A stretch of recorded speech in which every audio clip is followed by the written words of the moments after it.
দাড়ি ছোট করে রাখে, এ ব্যাপারে তাকে নিষেধ করলে সে হেসে হেসে বলে এতে কোনো সমস্যা নেই, এ ব্যাপারে শরীয়তের হুকুম কি? এই ব্যক্তি এখানে উপস্থিত আছে, দয়া করে কিছু বলে শাসন করে দেন। আসামি হাজির।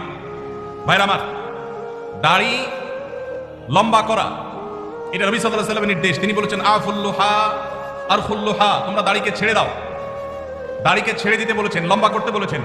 সাহাবীদের মধ্যে এক মুষ্টির পরে, বুখারীর হাদিসে এক মুষ্টির পরে অতিরিক্ত অংশ কাটার বিষয়টা সাব্যস্ত আছে। এর আগে, এক মুষ্টির আগে সাহাবীদের কারো কাছ থেকে, নবী সাল্লাল্লাহু আলাইহি ওয়াসাল্লাম থেকে কোনো হাদিসে দাড়ি কাটা ছাটার কোনো প্রমাণ নাই। এই জন্য সারা বিশ্বের প্রায় সব উলামায়ে ইকরাম একমত যে দাড়ি লম্বা করা ওয়াজিব। কিছু ইখতিলাফ আছে, আরবের কিছু আলেমদের ভিন্ন মত আছে। বেশিরভাগ আলেমদের মতে হলো দাড়ি লম্বা করা কি ওয়াজিব। ইজিপশিয়ান কিছু আলেমদের ভিন্ন মত আছে, আরো কিছু আলেমদের ভিন্ন মত আছে। বাকি মেজরিটি আলেমদের মত হলো ওয়াজিব। আমরা বলি দাড়ি রাখা সুন্নাত, সেটা সুন্নাত এই অর্থে নবীজিও দাড়ি রেখেছেন, সেই হিসাবে সুন্নাত। কিন্তু তিনি নির্দেশ করলে সেটা কি হয়ে যায়? সেটা আমভাবে ওয়াজিব হয়ে যায়, সেই হিসাবে দাড়ি রাখা ওয়াজিব। অতএব ভাই, যদি কেউ মনে করে দাড়ি না রাখলে সমস্যা নাই, তার কাছে সমস্যার ডেফিনিশনটা কি, সংজ্ঞাটা কি?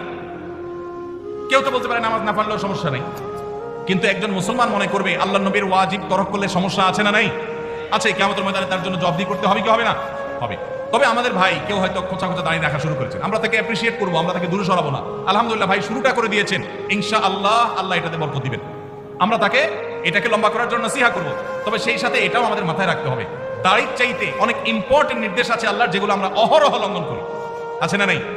এটা শুনে আবার বেদাড়িয়ালা একটু খুশি হয়ে গেছে, যাক আমাদের পক্ষে একটু আসলো। ভাইরা আমার, দাড়ি রাখা ওয়াজিব, সেটা নিয়ে কোনো আলাপ নাই, সেটা নিয়ে কোনো ছাড় নাই। কিন্তু পাশাপাশি আমাদের এটাও মাথায় রাখতে হবে যে আল্লাহর অন্যান্য ফরজ বিধানগুলো মানতে হবে। অনেকে লম্বা দাড়ি আছে, মুখ খারাপ করে, আছে না নাই? বাংলা একটা প্রবাদ আছে, হাজী সাহেবের মুখ খারাপ। কি বলে? হাজী সাহেবের মুখ খারাপ। এই লম্বা দাড়ি নিয়ে মুখ খারাপ করে কি করে না? এই লম্বা দাড়ি নিয়ে দোকানদার দেশি মশারি আর ইন্ডিয়ান মশারি মিশিয়ে দেশি মশারি তেলগুলো বিক্রি করে কি করে না? তাহলে আমল করেছেন, সবও পাবেন, কিন্তু যেই কাজটা করছেন ওইটা দাড়ি রেখে যে সব পাচ্ছেন তার চেয়ে অনেক বেশি ক্ষতি তিনি করছেন ওই কাজটা করে। ঠিক না? ঠিক। এই জন্য আমাদের পরিপূর্ণভাবে দিনে প্রবেশ করতে হবে, আল্লাহ আমাদেরকে তৌফিক দান করুন। কিন্তু সেই সাথে দাড়িও লম্বা করার চেষ্টা করতে হবে। কিন্তু কোনো ভাই করছেন না, আমরা বেশিরভাগ মানুষ অন্যকে নিয়ে পড়ে থাকি। একটা বড় মুসিবত হলো বাংলাদেশের মানুষের, আমরা অন্যের চরকায় তেল একটু, আমাকে আল্লাহ দাড়ি রাখার তৌফিক দিয়েছে, আলহামদুলিল্লাহ। আমি এখন চিন্তা করবো আমার আখলাকটা ঠিক হয়েছে কিনা, আমি বউরে বাসায় গালি দিই কিনা, আমি কর্মচারীদের সাথে চালের মতো ব্যবহার করি কিনা, আমি মানুষের হক মারি কিনা, আমি দেখবো আমার বাকি আর কোথায় ল্যাকিংস আছে সেটা আমি দূর করবো। আমি দাঁড়িয়ে আছে, এই জন্য যার দাড়ি নেই তারে খোঁচা মারি করি আমি, এটা তো কোনো মুসলমানের কাজ হতে। আমি চাইবো আমার ভাই দাড়ি লম্বা হোক, কিন্তু সেই সাথে আমি চাইবো আমার আরো যে দুর্বলতা আছে সেগুলো যেন দূর হয়। আল্লাহ আমাদেরকে আমলের তৌফিক দান করুন।